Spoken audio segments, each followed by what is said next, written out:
Vega, Managing Director de Fundación Rockefeller. Hace un año está en este puesto. Está trabajando fuertemente para la transformación de los sistemas de salud desde esa institución, introducir este tema. Ella se ha desempeñado también como directora del Centro de Epidemiología de Políticas y Salud de la Universidad de Desarrollo, pero también desde el año 2008 estuvo como subsecretaria de Salud de nuestro Ministerio de Salud. ¿Ya? Yo creo que con eso su currículum es bastante largo, pero le damos mejor, queremos escucharla. Gracias. Bueno, primero, muchas gracias por acompañarnos hoy día. Yo estoy muy contenta de poder estar aquí para el lanzamiento de este proyecto. Y la verdad es que la vida, como ustedes saben, es circular. Cuando nosotros partimos con Olivier y algunas de las personas que están acá en la Subsecretaría de Salud, que ya de hecho veníamos con Olivier, también mucha gente desde la OMS trabajando algunos de estos temas, primero nos encontramos con el tema de condiciones de empleo y trabajo cuando estábamos en la OMS, en que tuvimos una comisión de desigualdades de salud y de determinantes sociales, que uno de los puntos que identificó como clave fue el tema de condiciones de empleo y trabajo. Trabajamos con unos colegas españoles en esa ocasión y del mundo entero, y sacamos un reporte que de alguna manera creo yo que fue bastante importante para cambiar la visión desde una mirada de atención de salud a una mirada más bien de cuáles son los factores estructurales que afectan a la salud. Bueno, después tuvimos la suerte de ser parte del gobierno de la presidenta Bachelet, y ahí también nos volvimos a encontrar con el tema nuevamente de las condiciones de trabajo y empleo y la protección de los trabajadores y sobre todo los trabajadores informales. En ese momento nos dimos cuenta de que en Chile por lo menos no había nada de evidencia ni de línea de base, ni siquiera quiénes eran, a qué condiciones de empleo estaban expuestos, si es que este era un tema del trabajo precario o era un tema de todos los trabajadores del sector informal, cuáles eran las características del sector y cuáles eran las condiciones de trabajo asociadas a empleo no formal y también los efectos en salud. El Ministerio de Salud en ese momento lideró un proyecto, una encuesta nacional, que dicho sea de paso, yo considero que es una pena que esa evidencia no esté siendo difundida y utilizada, porque es probablemente una de las evidencias más ricas que existe en el mundo de línea de base al respecto. Bueno, y después por estas cosas de la vida, más bien de la vida política, yo decidí irme del país por un ratito y me tocó asumir este cargo en la Fundación Rockefeller, a cargo de salud de la Rockefeller. Y resulta que la Rockefeller nuevamente, esto es como ir al psiquiatra, una parte por cualquier parte llega lo mismo. Yo les voy a mostrar cómo llegamos finalmente a lo mismo, que es el tema del empleo informal. Y qué es lo que significa esto desde el punto de vista del futuro de la organización de la Fundación Rockefeller. Entonces, lo que quiero hacer es hacer una presentación relativamente corta, fundamentalmente, si me das la primera. Primero creo que es importante que les cuente qué es lo que hace la Rockefeller, porque uno tiene como la idea de que las fundaciones, bueno, dan plata, sí es verdad, dan plata, pero hay una estrategia detrás, y cuando uno quiere que le den plata es importante saber cuál es la estrategia. Y creo que esta es una oportunidad un poco para difundir cuál es nuestra estrategia actual de salud. Segundo, mostrarles cuáles son nuestros focos en temas globales, regionales y países, mostrarles nuestra iniciativa actual de salud, en qué estamos, en qué momento, porque se liga con lo que estamos conversando, y luego hablar muy brevemente de qué es lo que estamos explorando como línea futura de trabajo, que está absolutamente relacionado con la reunión en la cual estamos hoy día. Entonces, nosotros en la Fundación básicamente lo que queremos y lo que decimos es que nuestro principal objetivo y visión es que nosotros como Fundación queremos contribuir a mejorar la salud de las personas, tanto la salud global como su distribución en el mundo y en los países, y nos focalizamos en los que necesitan más. La Fundación Rockefeller tiene una historia que es muy increíble, ¿no? Uno cuando no la conoce de adentro no se da cuenta, pero por ejemplo, alrededor de 100 de las escuelas de salud pública más top fueron financiadas y creadas por la Fundación Rockefeller, incluyendo Johns Hopkins, Harvard, a London School, a Sao Paulo, Escuela de Salud Pública de Chile, Costa Rica, etc. Las primeras escuelas de medicina con el modelo de Flexner, que fue un modelo revolucionario que cambió que es la manera como enseñamos medicina hasta ahora, fueron financiadas por la Fundación Rockefeller. Nosotros tenemos una reunión ahora en 2 semanas más en China, en que celebramos los 100 años de la fundación en Pekín Medical University, que fue creada por la Fundación Rockefeller. Y a través del tiempo ha tenido un foco en generar competencias y generar líderes que ha sido permanente durante estos 100 años. En estos momentos, desde el año 2008, la Fundación trabaja de una manera distinta. Ya no trabaja por programas. Tradicionalmente había como 4 programas: un programa de salud, un programa de medio ambiente, un programa de inclusión social y otro que era como relacionado con ambiente. Bueno, ahora trabajamos por iniciativas, y la diferencia es que las iniciativas son por tiempos acotados y tienen mucha claridad en qué es lo que uno espera lograr al final de la iniciativa. En estos momentos, la iniciativa que nosotros trabajamos, que partió en el año 2008 y que estaba proyectada a terminar el 2014, sin embargo, probablemente va a terminar el 2017 porque la van a extender, en la iniciativa de transformar sistemas de salud para obtener acceso universal de salud en el mundo, que es un temita, si ustedes miran la prensa, el desastre hoy día y todo ese es el tema del momento en el mundo entero. Y las preguntas son 2. La primera es cómo financia uno sistemas de salud que signifiquen que las personas no tengan shock y que estén protegidas financieramente si es que requieren salud. Y la segunda es, ok, y si definimos cómo financiamos, cómo mejoramos el acceso a salud de calidad. Estas preguntas que están en Chile están también en el resto del mundo, y nosotros trabajamos tratando de apoyar a los gobiernos a, por lo menos, tratar de avanzar en contestar estas preguntas. Y para eso fundamentalmente hacemos 4 cosas. Primero, apoyamos que se genere evidencia. Segundo, hacemos un trabajo que tiene que ver con abogacía global para que los países avancen hacia cobertura universal de salud. Si ustedes miran la prensa en los últimos meses, van a ver que hay una serie de cosas, una resolución de las Naciones Unidas general diciendo que el acceso a salud es un derecho universal y que los pueblos tienen que avanzar, que es una resolución importante porque más allá de la OMS hay una serie de eventos y una serie de cosas que están ocurriendo en el contexto global.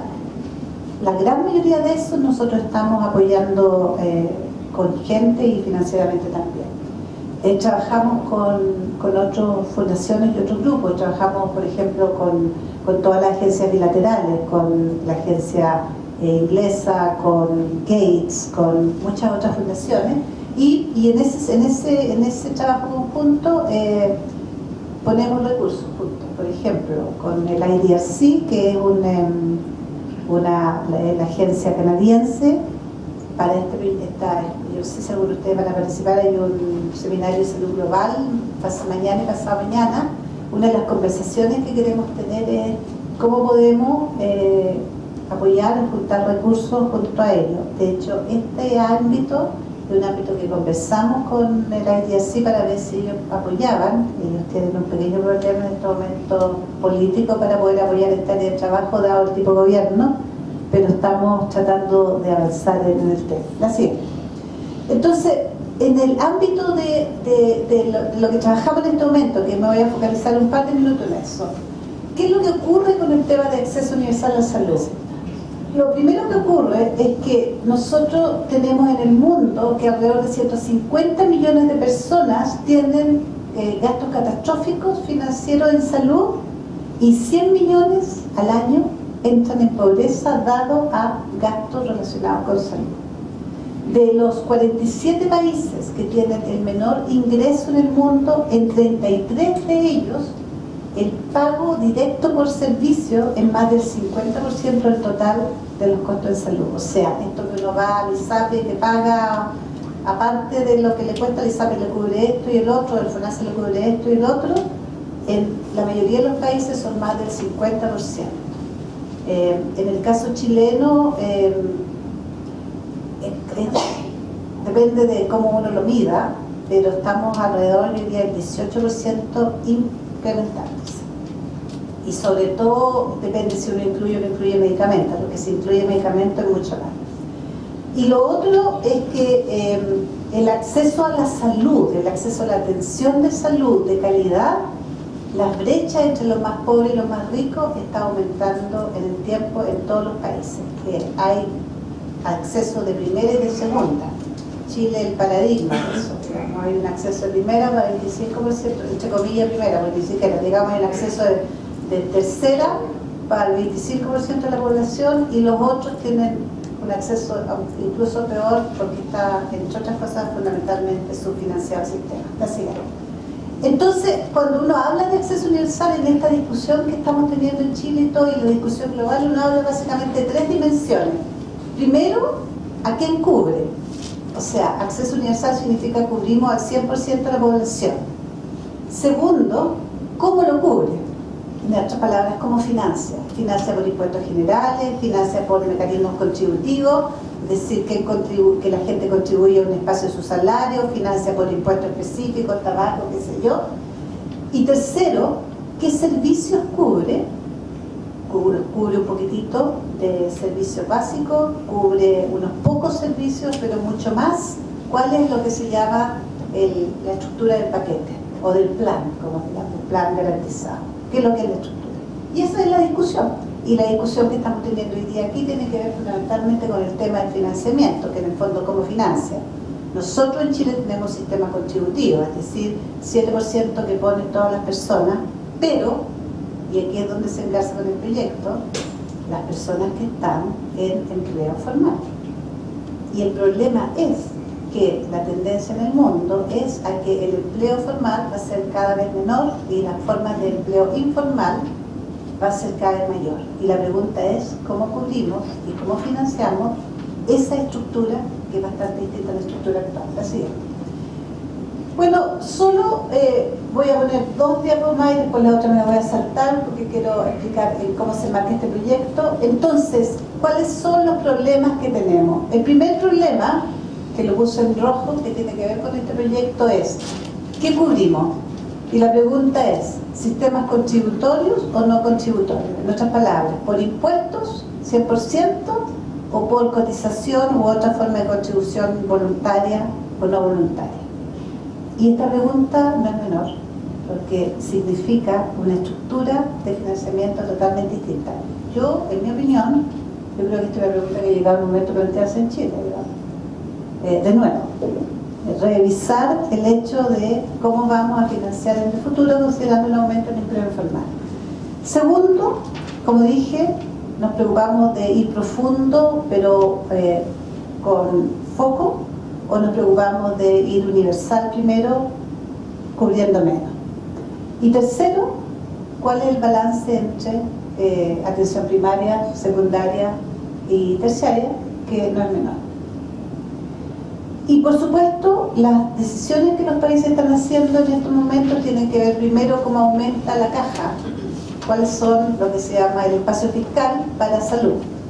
Y todos los gobiernos están tratando de armar la proyección de cuál es la caja que se requiere. En Chile nosotros la proyección de caja que se requiere es bastante artesanal, yo diría, porque no ha habido realmente estudios serios de cuál es el costo, no el precio, el costo de proveer salud. Si eso ocurre, yo apostaría esta mano y la otra que el sistema público está brutalmente subfinanciado, lo cual significa que si uno está hablando en serio en salud, hay un aumento del porcentaje que el gobierno destina o que la sociedad destina a salud, que tiene que ser muy significativo. Y esa decisión es una decisión de fondo, porque significa que hay otras cosas que uno desprioriza. Y lo otro que tiene que ver con esto es, ¿y cuál es la conexión con los impuestos y con cuánto es lo que las personas pagan, que nosotros sabemos también lo que ocurre en el país en este momento. Por lo tanto, esto implica en el fondo una reforma tributaria profunda y un cambio de cómo el gobierno asigna importancia a salud. Lo otro, que es la discusión del momento acá, es cuántos pools tiene uno. La plata, una vez que la tiene, cómo la junta para distribuir los riesgos y los costos promedios. En Chile, nosotros tenemos en este momento un pool para el sector público, que es el FONASA, todo el mundo contribuye 7%, y ese pool más la plata del Estado es lo que se usa, pero tenemos alrededor de 15, 20 pools del sector privado, porque cada ISAPRE es un pool propio, y por lo tanto en términos de eficiencia se pierde mucho, porque si tú tienes menos gente, los riesgos no se redistribuyen y los costos se encarecen. Y si tú agregas a eso que hay un descreme, te podrás dar cuenta de cuáles son los problemas que empiezan a aparecer. Y lo tercero, que acá todavía no entramos, es cuál es la mezcla. Una cosa es cómo se financia y la otra es los servicios, cuál es la mezcla adecuada para proveer servicios público-privados. ¿Es posible tener una mezcla pública-privada? ¿Bajo qué condiciones? ¿Cómo hacemos para que la competencia, si es que la dejamos que ocurra en una competencia en la cual el sector público y el privado compitan en iguales condiciones? Porque si uno compite cojo y el otro compite corriendo, no funciona. Nosotros, y en el mundo eso es muy importante, no existe evidencia de que a las mismas condiciones de funcionamiento en ningún lugar del mundo los sistemas privados sean más eficientes que los públicos para el mismo tipo de resultados. Y eso es algo que tenemos que discutir. La siguiente. Sigue, por favor, porque esto... la siguiente. ¿Y cómo trabajamos? Que es lo otro que quería contarles. Nosotros trabajamos fundamentalmente con países, con las regiones y con el mundo. En países, en este momento tenemos 4 países prioritarios. Y estos países son prioritarios porque fundamentalmente tienen distintos sistemas de salud que van desde la total privatización y que no existe nada, como Bangladesh, hasta Vietnam, en que tiene un sistema que es bastante centralizado, a pesar de que está migrando hacia un sistema mixto a medida que pasa el tiempo. La siguiente. Por ejemplo, en Vietnam, muéstrame, nosotros tenemos que ha habido, fíjense ustedes que en Vietnam y en los países, ex países socialistas, lo que ocurrió es que de un día para otro se quedaron sin nada. O sea, hubo un cambio de un día para otro, tenían un sistema nacional público, financiado público, de repente se acabó, adiós. Entonces, ahora lo que están haciendo es reconstruyendo estos sistemas. Entonces, en Vietnam, en el 2002 que empezamos nosotros a seguirlo, tenían un 16% de cobertura de seguro. Un sistema tipo FONASA o tipo ESA. Ahora van en 63%. La siguiente. Sigue, por favor. Pero tienen problemas importantes. Por ejemplo, aquí aparece de nuevo, para que vean que el tema no es solamente acá, cómo tú puedes extender la cobertura al sector informal, que en este momento el 88% del sector de empleo. Tienen 13 pools ellos. ¿Cómo baja este número de pools a 1? ¿Cómo define el paquete garantizado, el plan de beneficios? No me gusta hablar de paquete, el plan de beneficios. ¿Cuáles son los mecanismos de pago? Que sean mecanismos que no sean pago por servicio, porque es el más ineficaz, el que tiene más costo. ¿Cómo se mejora la atención primaria? ¿Qué hacemos con los hospitales? ¿Y cómo hacemos para que el sector privado compita en una cancha igual y no en una cancha desregulada? Yo podría poner este diapo acá, pero en Vietnam. La siguiente.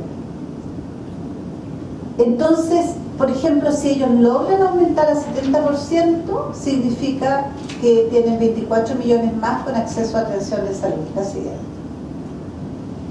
A nivel regional, lo que hacemos fundamentalmente es que trabajamos creando espacios para que la gente de distintas regiones pueda avanzar en estos temas. Y lo hacemos fundamentalmente a través de algo que llamamos la Joint Learning Network, que es lo que se llama Community of Practice, es decir, nosotros proveemos el espacio fiscal, las plata, para juntar gente de distintos países que sabe o ha tenido experiencia de cómo se hace algo y que las comparta con los otros. La siguiente. Y a nivel global, lo que hemos hecho, y ustedes pueden ver, por favor dame la siguiente para que sigue hasta que...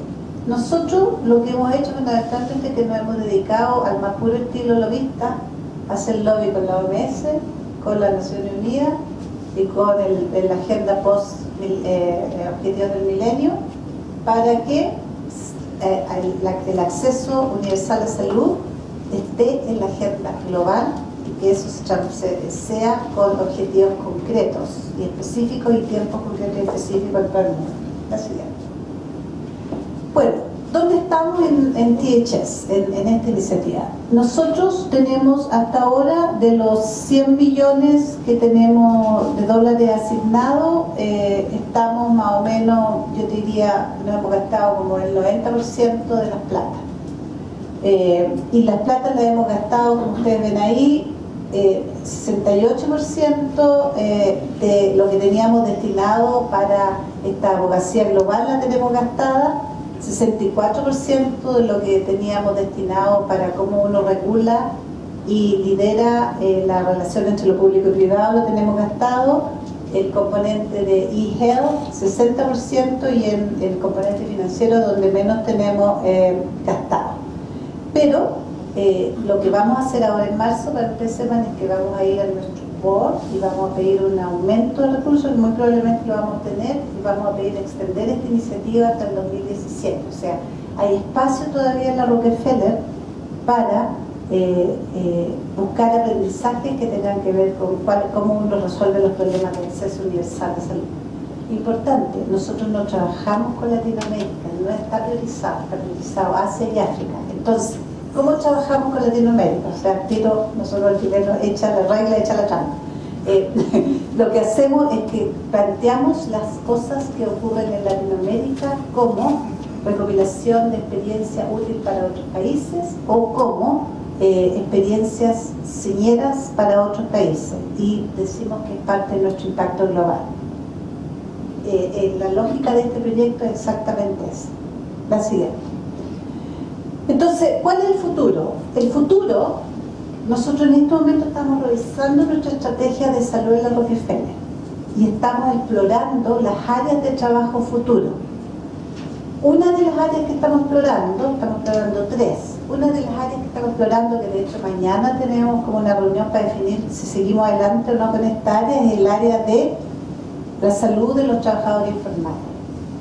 Yo tengo la esperanza y hemos puesto bastante presión para que esta sea una iniciativa en la cual empecemos a desarrollar. Son 2 años de desarrollo hasta que la tengamos armada, pero en estos 2 años de desarrollo uno genera evidencia y tiene un presupuesto para grants relacionados con armar qué vamos a hacer en esta iniciativa. Y la razón para esta iniciativa es lo que hemos dicho: en todo el mundo está aumentando el empleo informal. Eso significa por definición la ausencia de regulaciones en general y de protección social, significa mayores riesgos de salud, significa mayor problema para acceder a atención de salud y desafortunadamente hay una correlación muy grande entre las inequidades entre el sector, entre el mercado laboral y los efectos en equidad en indicadores de salud. Entonces, ¿cómo se marca este proyecto en esto?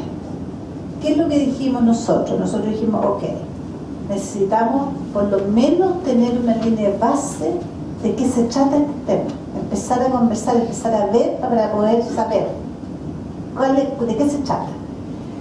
¿Dónde vamos a partir? Bueno, vamos a partir en Latinoamérica y vamos a aprovechar la experiencia que acabamos de tener para pedir a algún organismo regional en Latinoamérica que tenga foco en esta área de que nos ayuden a generar la línea de base en Latinoamérica, con la idea de que una vez que generemos la línea de base en Latinoamérica, en los próximos 2 años nos dediquemos a generar la línea base en Asia y en África, idealmente liderado por el mismo equipo más otro equipo regional.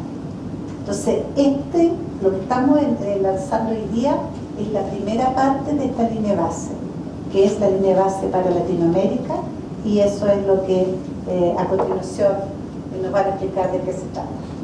Gracias. Muchas gracias.